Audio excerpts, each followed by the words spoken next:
नमस्कार, मैं हूं नीलू। तो इस बार मॉनसून कैसा होगा, बारिश कम होगी या ज्यादा? आज के वैज्ञानिक युग में ये बता पाना बेहद ही आसान है।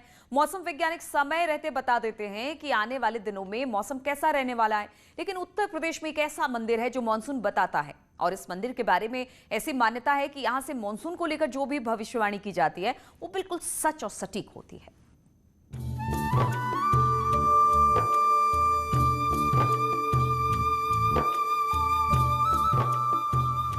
क्या ये संभव है कि किसी मंदिर के जरिए ये पता लगाया जा सके कि इस बार इलाके में बारिश कैसी होगी?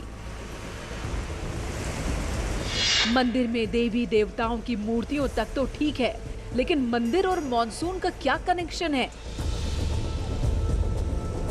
मॉनसून की आहट बताने वाले इस मंदिर की क्या कहानी है?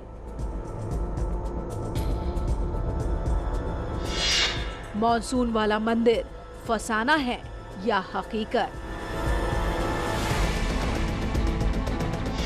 अगर मंदिर मॉनसून की जानकारी देता है तो कैसे देता है? जब इस मंदिर की कहानियों के बारे में हमने सुना तो ये सभी सवाल आगे पीछे घूमने लगे।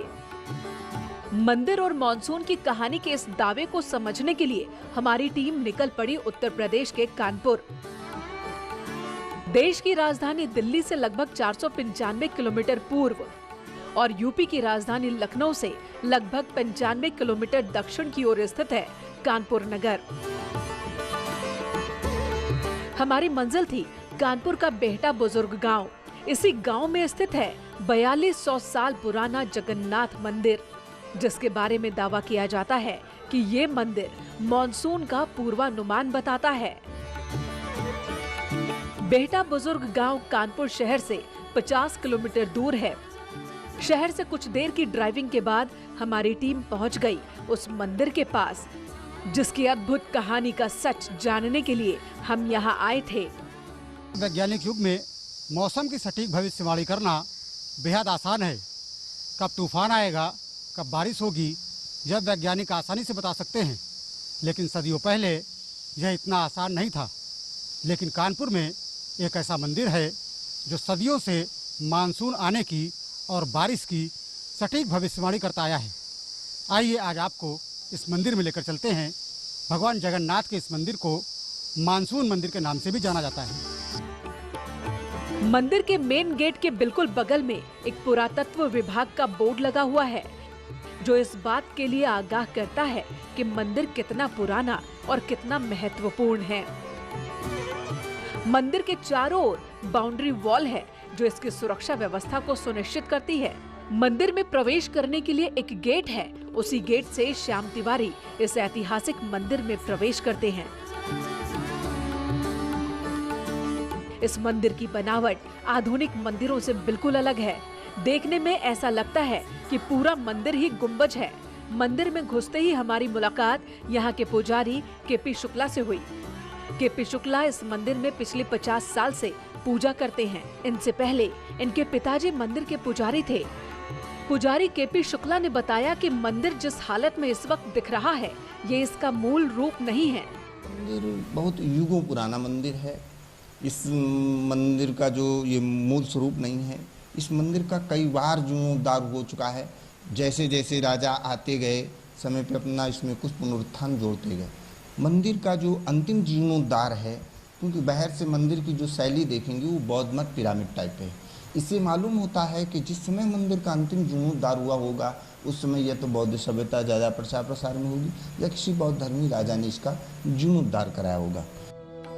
ये मंदिर कई बार टूटा और बना है। अभी ये जिस रूप में हमारे सामने है, ये इसका मूल स्वरूप नहीं है। पुजारी से बात करने के बाद मालूम चला कि मंदिर के बारे में जितनी बातें हमने सुनी थी, यह मामला उससे कहीं ज्यादा है। ये मंदिर कब और किसने बनवाया, इसका कोई ठोस प्रमाण मौजूद नहीं है। कार्बन डेटिंग से इस बात की पुष्टि हुई कि मंदिर 4200 साल पुराना है, लेकिन मंदिर को किसने और क्यों बनवाया, ये रहस्य है। हम यहाँ ये जानने के लिए आए थे कि मंदिर और मॉनसून का कनेक्शन क्या है, लेकिन यहाँ तो कई नई कहानियां पता चली।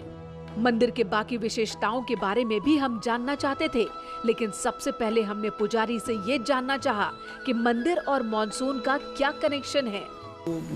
लोग प्रसिद्ध है मानसून मंदिर के नाम से। इसमें छत में लगा हुआ मानसून मंदिर है, मानसून पत्थर है। तो जैसे ही मानसून बनता है तो ये पत्थर पसीज के टपकने लगता है। इससे मालूम हो जाता है कि नहीं, हाँ मानसून बन गया, बरसात आने वाली है। और कितना भी सूखा पड़ जाए, यदि पत्थर टपक रहा है तो बरसात होगी, अवश्य होगी। ये यहाँ के आसपास के जनमानस को पूर्णतः विश्वास है। इस मंदिर और मानसून की कहानी का केंद्र इसके गुंबज में लगा पत्थर है। इस पत्थर से ही जगन्नाथ के भक्त मानसून की आहट का अनुमान लगाते हैं।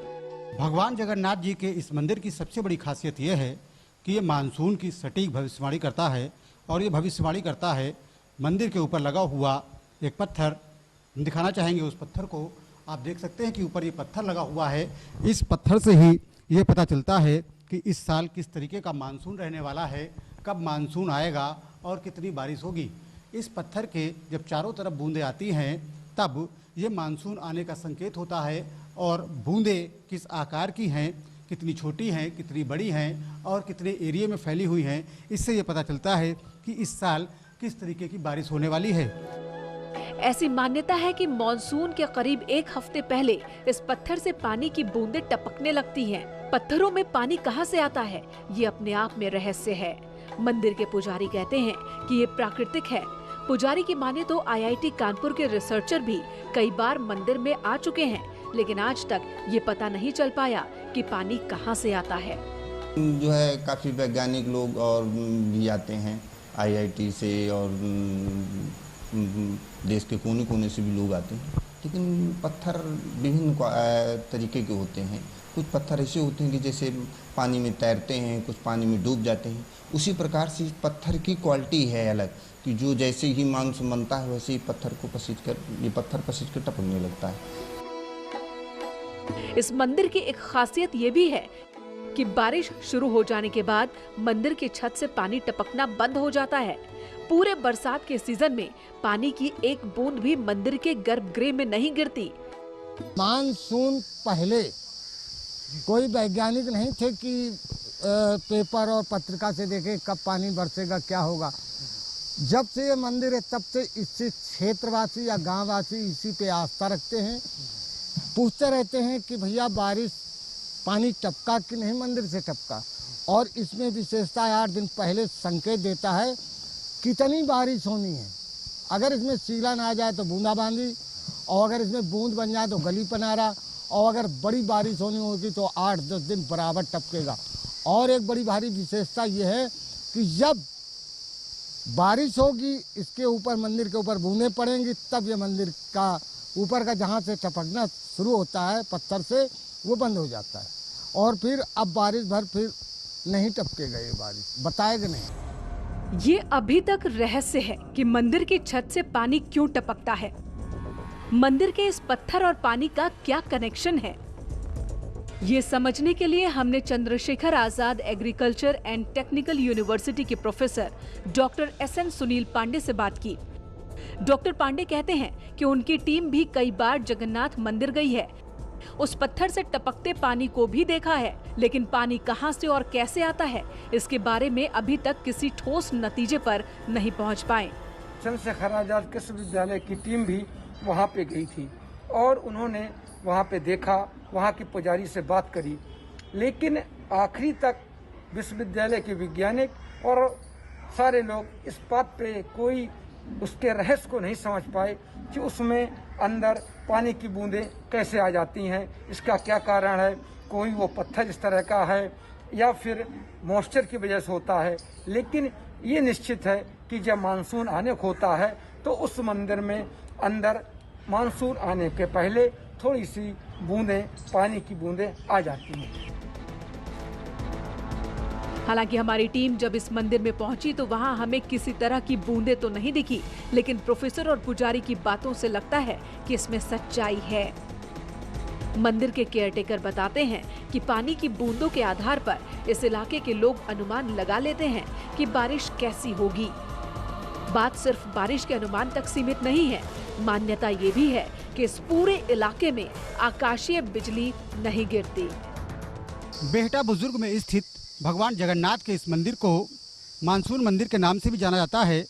इस मंदिर की खासियत सिर्फ ये नहीं है कि ये मानसून की भविष्यवाणी करता है, इस मंदिर की तमाम अन्य खासियत भी हैं। हम आपको बताना चाहेंगे कि इस मंदिर को रथ के आकार में बनाया गया है। इसके अलावा मंदिर के शिखर पर एक सूर्य चक्र लगा हुआ है। कहा यह जाता है कि ये सूर्य चक्र गांव और आसपास के इलाकों की रक्षा करता है। जब से सूर्य चक्र लगा है, या ये कहा जाए कि जब से मंदिर बना है तब से गांव ही नहीं, इसके आसपास के क्षेत्रों में बिजली नहीं गिरी है। ऐसी मान्यता है कि सूर्य चक्र के होने की वजह से यहाँ पर बिजली नहीं गिरती है। हमारे साथ मंदिर के केयरटेकर, उनसे बात कर लेते हैं। क्या कहा जाता है सूर्य चक्र के बारे में, क्या मान्यताएं हैं? जी सर, इस सब जो जनता है यहाँ का, क्षेत्रवासी या गांववासी, इस पे बड़ा आस्था रखते हैं, क्योंकि कोई दुर्घटना, आकाशीय बिजली गिरने की यहाँ पे लोग बेखौफ रहते हैं।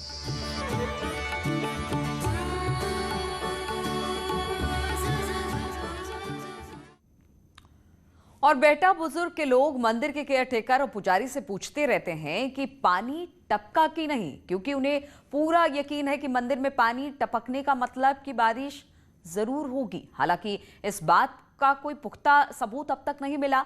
मंदिर में पानी कहां से आता है, वैज्ञानिक आते हैं, रिसर्च करते हैं, लेकिन वो भी किसी नतीजे पर नहीं पहुंच पाए कि पानी, मॉनसून और मंदिर का आखिर कनेक्शन क्या है।